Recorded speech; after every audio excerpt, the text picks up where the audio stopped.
Much has been made of the dark web, its dangers, its illicit offerings, and its disturbing users.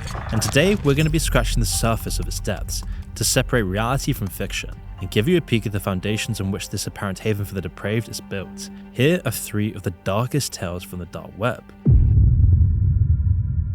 Though it's sad to say, poverty is a plague that will forever exist. Whether it be the current financial crisis, the effects of war, or any numbers of other factors, there will always be the haves and have-nots. There's little most of us can do in the grand scheme of things, and those who do have the wealth and influence to spark a sweeping change would never want to change the system that brings them fortune. It's admirable then that in the face of a titanic problem, that there are those who dedicate themselves to making whatever difference they can. We're talking about foreign volunteers, who trade the comforts of home for some of the planet's poorest regions in order to aid people in need. And a common destination for those who want to do their part is India, home to the largest population on Earth. It's also a country with extreme wealth inequality, where there's a stark divide between those who thrive and those who struggle just to survive. In the latter group, none are as vulnerable as the over 18 million kids who've been left to fend for themselves in the nation's streets. They're helpless and rely on the kindness of others, so while the impact of volunteer work might appear statistically small, it's enormous for the children who receive support. Those who would upend their lives for the sake of them are considered among the best of us, although at times the reality can be much darker. And this is Matthew Smith, a schoolteacher and philanthropist, whose motives were not as pure as they appeared. In 2007, at the age of 24, Smith uprooted from the UK and travelled to Chennai. On the surface, his reasons seemed virtuous. Between 2007 and 2014, he volunteered for non-profit organisations and worked in several orphanages in the country. For context, the vast majority of India's abandoned youth are without documentation, which makes them effectively invisible in anything but the smallest scale. As a result, they're easy targets for those with ill intentions, as there are few who'd ever know of the crimes committed against them, and even fewer who actually care. Little was known about Smith's interactions with the orphans he claimed to safeguard, though information that came to light much later made the exploitation of at least one child in his care an undeniable fact. The evidence showed him bathing naked and engaging inappropriately with a minor. After his 7 years in India, Smith then found a job teaching in Nepal. And as far as we're aware, there's no evidence that he committed crimes against the children he taught there. Whether this is because he managed to hide them or because he genuinely left the students alone, we will never really know. In either case, we'll soon see that Smith had an alternative way to satisfy his dark desires. He moved back to the UK in July 2022, and to true form, continued to ensure that he was always surrounded by children. In September that same year, Smith began working at Thomas's Battersea, a London private school that cost over £20,000 a year to attend. Perhaps his most famous student was Prince George, who's presently second in line to inherit the British throne. Smith had 2 roles at Thomas's Battersea. He was the deputy head teacher and, perhaps even worse, the head of pastoral care, the part of the school intended to ensure the physical and emotional well-being of students. There, he didn't draw a hint of suspicion, but behind the scenes, law enforcement was onto him, as they'd gotten word that he'd been sharing abuse materials on the dark web. Now, the dark web's infamy stems in no small part from its connection to illegal predatory imagery, which is no surprise given its focus on privacy. The Tor browser affords tech-minded users an unmatched degree of anonymity, provided that they know what they're doing. And where there's anonymity, there will always be people like Matthew Smith ready to expose their darkest traits. Unfortunately for him, somewhere along the line, he'd slipped up. You see, dark web investigations are shrouded in secrecy, so typically you don't actually hear much about the process, because if you did, then criminals would know how to disguise their footprints. And this story was no exception. Investigators at the National Crime Agency gave no indication of what had tipped them off. Whatever they had on Smith, it was strong enough that they were clear to arrest him in November 2022. When police raided his home in Chesterfield Grove, southeast London, the suspect was kind enough to leave the wealth of evidence in plain sight. You see, he'd left his black Dell laptop open, with dark web forums and sites dedicated to indecent imagery of children occupying several tabs. He'd also left the desktop version of Telegram logged in, and this would further expose his shameful secrets.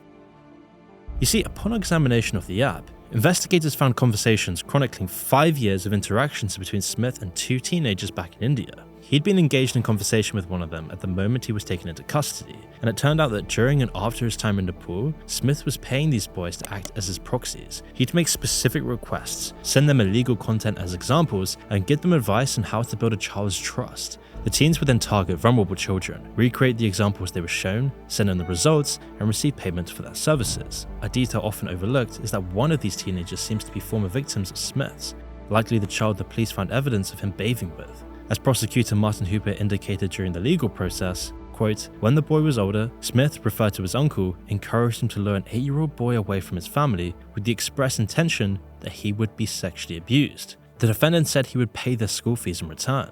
So over half a decade, the teacher had spent in excess of £65,000 commissioning abuse material. During the investigation, 120,000 indecent images of children were recovered from his electronic devices, around 11,000 of which were Category A. Those dark web tabs he'd left open also demonstrated that he wasn't alone, and there's a common requirement for entry into that breeder community: the contribution of original content. With that in mind, there's no telling how far the results of his offences may have spread. On the 9th of August 2023, Matthew Smith was then sentenced to 12 years in prison at Southwark Crown Court. He was added to the sex offenders register for life and is subject to an indefinite sexual harm prevention order. When asked if he'd commit any crimes against the students attending the London private school, Smith was adamant that he hadn't. When asked if he'd abused any children in other schools he worked at, he declined to answer. Anyone with a passing interest in the dark web has heard of the disturbing services available, provided you have the crypto to pay for them. From hiring a hacker to playing director in a murderer's red room, many believe you can buy almost anything, and different levels of truth exist within the whispers, making it challenging to discern the boundary between urban legends and reality. But a troubling substance that's long been associated with the dark web is murder for hire. But can you legitimately hire an assassin with a few mouse clicks? Well, a surprising number of people decide to find out for themselves. And this brings us to Deanna Mary Stinson, a Florida resident in her 50s.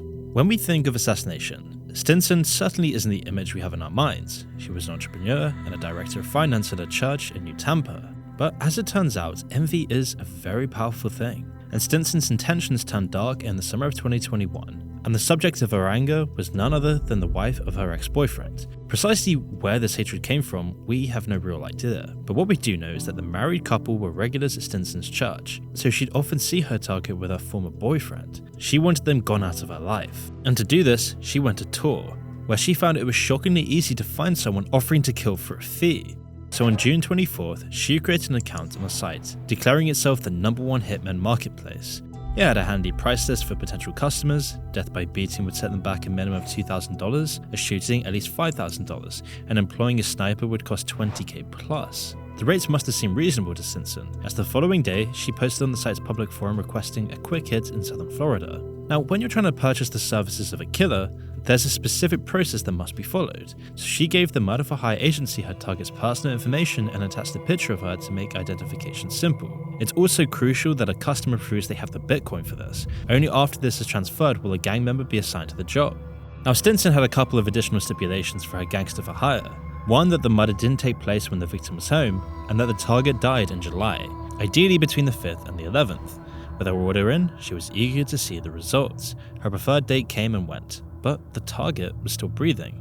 There'd been a problem, but it was nothing another Bitcoin transaction can solve. Or perhaps it was, as there was another issue, then a third, and so on. Stinson would make 5 payments to the site in pursuit of petty revenge, only to have been assigned a hitman with incredibly poor luck.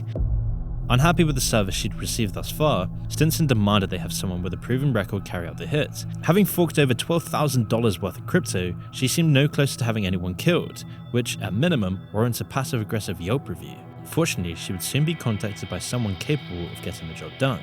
Unfortunately, this was an FBI agent, and his assignment was to arrest her. Once again, how this came to be was kept vague, with reports stating the FBI were alerted about Stinson, with no further details. In this instance, there were a couple of possibilities. Option 1 is that those running the site send word to law enforcement, which has happened on at least one occasion with a murder for hire site. But option 2 was that the site was actually being run by the feds. Now, this is all too common to happen on the dark web, which usually follows from a silent seizure of domains involved in criminal activity. In either case, the investigators needed airtight evidence of Stinson's guilt, so they acquired it in an interesting fashion.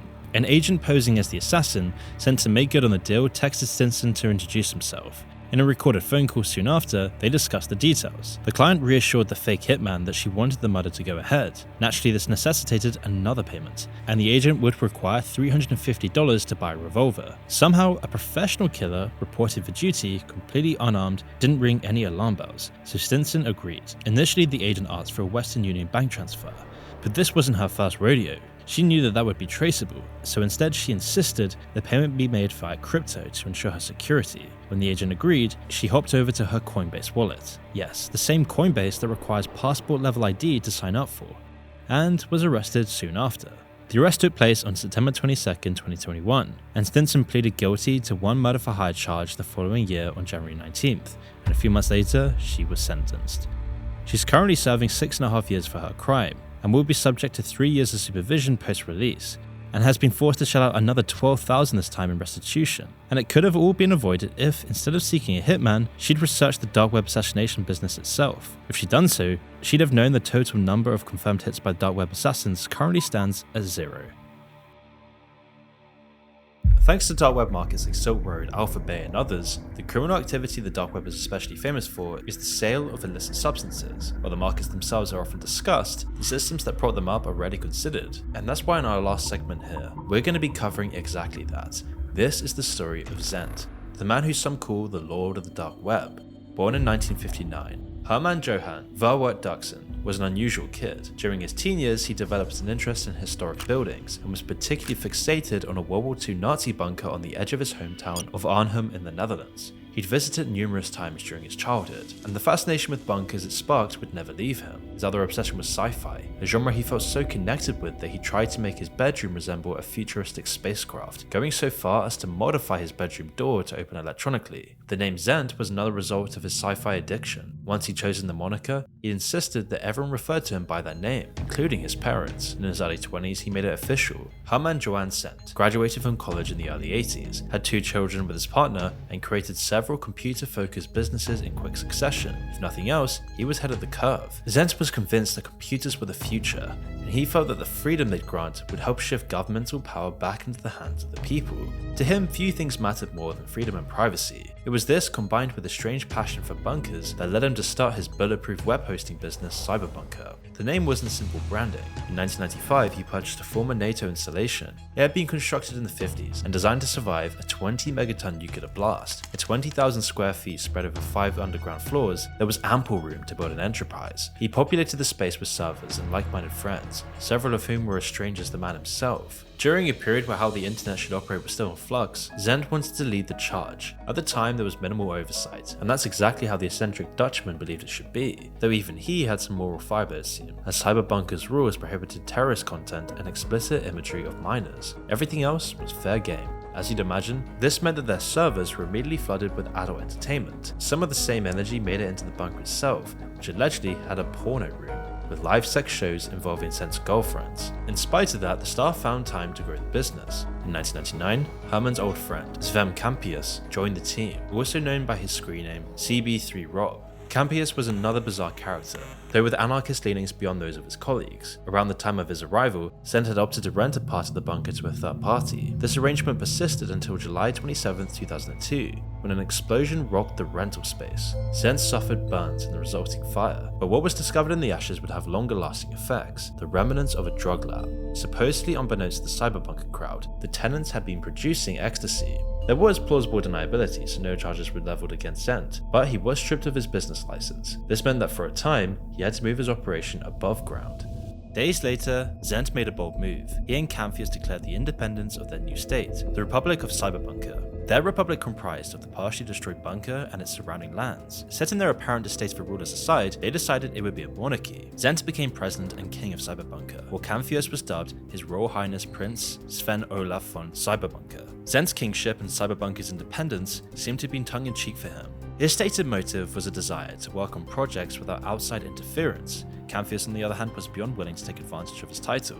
To this day, he still uses his diplomatic immunity as a get-out-of-jail-free card whenever possible. And over the years, Cyberbunker's clientele would shift further away from legitimate clients and towards criminality. Among its notable clients were WikiLeaks and a low-key file-sharing site known as the Pirate Bay. Its servers were frequently used in other illegal activities as well, including launching mass spam and phishing campaigns. Cyberbunker even facilitated one of history's worst cyber attacks, which was supposedly so impactful that it caused the entire internet to buckle. Legally, a host cannot be held responsible for what its users do, provided they aren't aware of any illegal activity. In effect, this could mean that everyone at Cyberbunker could simply play dumb and stay in the clear. Having grown tired of the scrutiny in the Netherlands, Zent pushed a second bunker in June 2013. Bunker 2 was situated near the town Treben-Trabach in Germany, and this time he doubled his security efforts by adding a perimeter fence and guard dogs to keep prying eyes at bay. It was in Bunker 2 that things would eventually crumble, though the process didn't begin there. Instead, the first domino fell a year later back in the Netherlands. Netherlands. There, the Dutch authorities were investigating an illegal marketplace called Cannabis Road. It was hosted on a Cyberbunkers server, but one Zent claimed he had leased to another company. This turn of events led him to believe the German police were spying on him and passing information along. If this wasn't true at the time, it would be soon enough, and it would become a 5-year investigation by a German cybercrime unit in 2015.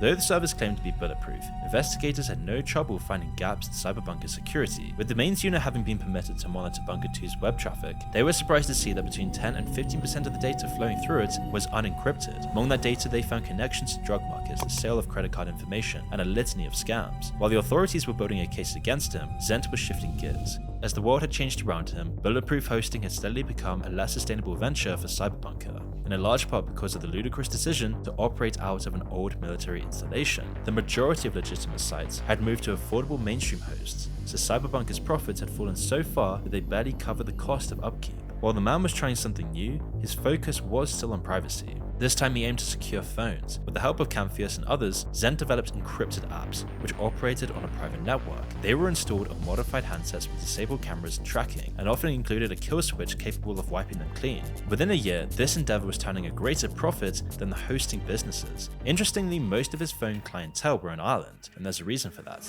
On the left of this picture, we see Zent in all his glory.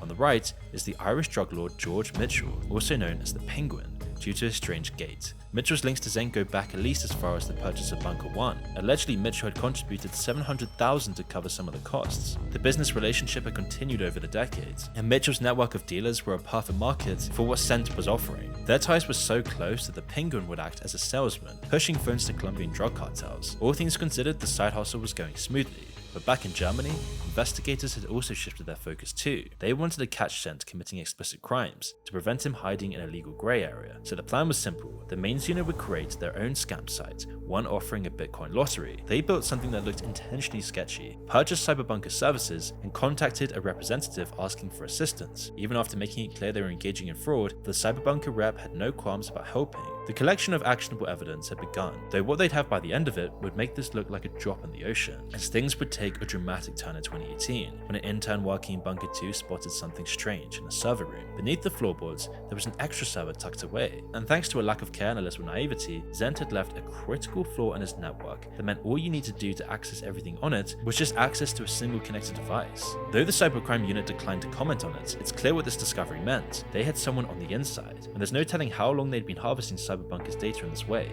But in any case, one more thing had to happen before the police could make their move, and it involved Cyberbunker's most successful client, Wall Street Market. Wall Street Market was the world's second largest drug marketplace, having enabled over 36 million euros worth of sales during its lifetime. And as the case was being built against Cyberbunker, a parallel investigation into the WSM was ongoing. Since it was hosted on Cyberbunker servers, acting on the evidence against Zent too soon may have jeopardized the efforts of the other unit. The patience, however, would pay off in April of 2018, when 3 German nationals behind Wall Street Market were taken into custody. Before long, this would clear the way for the authorities focused on the bunker. The 26th of September 2019 was the day Zent's dark web empire crumbled. In a convenient turn of events, everyone who worked in Bunker 2 was outside of the complex. That day was a special occasion. Zent and his closest associates were at a local restaurant called the Historic Mill, celebrating the fact that their gardener had unexpectedly received some inheritance. Now, if this seems bizarre to you, it did to us too. The main floor of the restaurant was packed, in part due to the presence of multiple undercover officers. Zent had booked a private table out on the mezzanine, and had no idea the cops were coming until it was too late. As he and his associates were arrested, more than 100 police officers raided Bunker 2. There they recovered 412 hard drives, 433 servers, 65 USB drives, 61 computers, 57 phones, over 100,000 euros in cash, and reams of paper evidence. When all was said and done, they had an amount of data that wasn't possible to process. Strangely, Prince Camphius was never taken in, which led to speculation that he was the man on the inside. The authorities would downplay his involvement in the crimes that took place in Germany,